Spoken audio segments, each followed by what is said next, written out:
ഗായകൻ പി ജയചന്ദ്രന്റെ വിയോഗം അറിഞ്ഞതിന് പിന്നാലെയാണ് നടൻ മമ്മൂട്ടി കൊച്ചിയിൽ നിന്നും തൃശ്ശൂരിലേക്ക് അദ്ദേഹത്തെ കാണുവാൻ ഓടിയെത്തിയത്.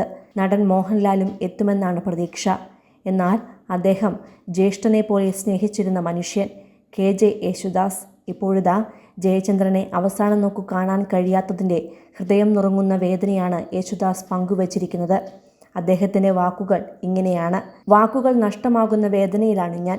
ഏറെ പ്രിയപ്പെട്ട ജയചന്ദ്രൻ്റെ ആരോഗ്യപ്രശ്നങ്ങൾ ഭേദമായി എന്ന് കുറേ നാൾ മുൻപറിഞ്ഞപ്പോൾ വലിയ ആശ്വാസവും സന്തോഷവും തോന്നിയിരുന്നു. കഴിഞ്ഞ ദിവസം വീണ്ടും ആശുപത്രിയിലായെന്നും അല്പം ഗുരുതരമാണെന്നും അറിഞ്ഞിരുന്നെങ്കിലും ഓർക്കാപ്പുറത്ത് ഇങ്ങനെ വിട്ടുപോകുമെന്ന് കരുതിയിരുന്നില്ല. പാട്ടിലെ സമകാലികർ എന്നതിനപ്പുറം സഹോദരതുല്യമായ ബന്ധമാണ് ഞങ്ങൾക്കിടയിൽ ഉണ്ടായിരുന്നത്. അതിനാൽ ഈ വേർപാട് ഏറെ നൊമ്പരപ്പെടുത്തുന്നു. എത്രയെത്ര ഓർമ്മകളാണ് മനസ്സിൽ നിറയുന്നത്. കാലം യാദൃശ്ചികതകളിലൂടെ കൂട്ടിയോജിപ്പിച്ച ബന്ധമാണ് ഞങ്ങളുടേത്. 1958 തിരുവനന്തപുരത്ത് നടന്ന രണ്ടാമത്തെ സംസ്ഥാന സ്കൂൾ കലോത്സവത്തിൽ തോപ്പുംപടി സെന്റ് സെബാസ്റ്റ്യൻ സ്കൂളിൽ നിന്ന് ഞാനും ഇരിങ്ങാലക്കുട നാഷണൽ സ്കൂളിനു വേണ്ടി ജയചന്ദ്രനും മത്സരിക്കാനെത്തി. അന്ന് മൃദംഗത്തിലാണ് ജയചന്ദ്രൻ മത്സരിച്ചത്. ഞാൻ ശാസ്ത്രീയ സംഗീതത്തിലും. രണ്ടുപേർക്കും 1-ാം സ്ഥാനം തന്നെ ലഭിച്ചു.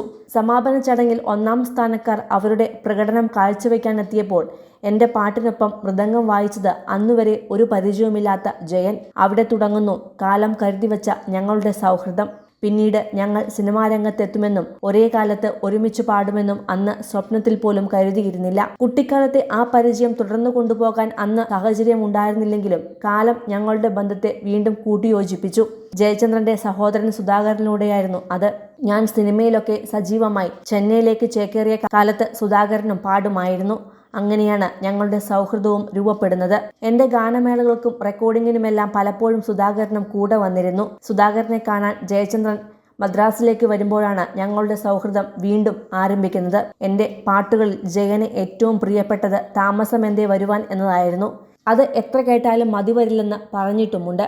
പിന്നീട് ഞങ്ങളുടെ സൗഹൃദം വളർന്നു. പല പാട്ടുകളുടെയും റെക്കോർഡിംഗ് കാണാൻ ജയനും വന്നിട്ടുണ്ട്.